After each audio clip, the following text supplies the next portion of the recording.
Bonjour, je m'appelle Félix, je suis chercheur et membre des Greniers d'Abondance. Dans la série des menaces globales, je vais vous parler de l'épuisement des ressources, et en particulier de l'épuisement des ressources énergétiques. Donc aujourd'hui, dans notre société, à peu près 80% de nos besoins en énergie sont assurés par les énergies fossiles, le pétrole, le gaz et le charbon. Et c'est indispensable d'ailleurs pour nous nourrir. En effet, que ce soit la fabrication des engrais, les tracteurs, les usines agroalimentaires, le transport des marchandises ou même la voiture qu'on utilise pour aller faire ses courses, tout ça, ça consomme beaucoup d'énergie, en particulier du pétrole et du gaz. Alors, le problème des énergies fossiles, en plus d'émettre du CO2, c'est justement qu'elles sont fossiles. Elles mettent des millions d'années à se former, et donc on n'en a pas un infini. Arrivera un moment où, chaque année, on en aura de moins en moins à notre disposition. On aura franchi ce qu'on appelle le pic de production pour cette énergie.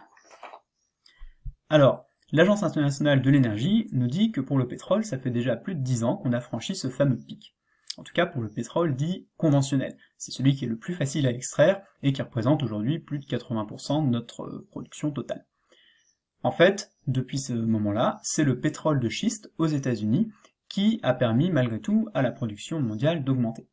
Sauf que de nombreux experts s'accordent à dire que les pétroles de schiste ne vont pas pouvoir maintenir cette hausse encore très longtemps.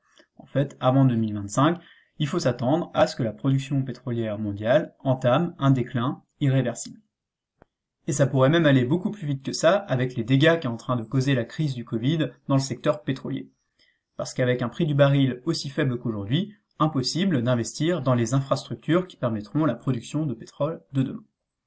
Alors, faire avec de moins en moins de pétrole ou de gaz pour répondre à nos besoins en nourriture, c'est possible, mais ça s'anticipe un petit peu, surtout dans des pays comme la France, qui dépendent aujourd'hui complètement des importations.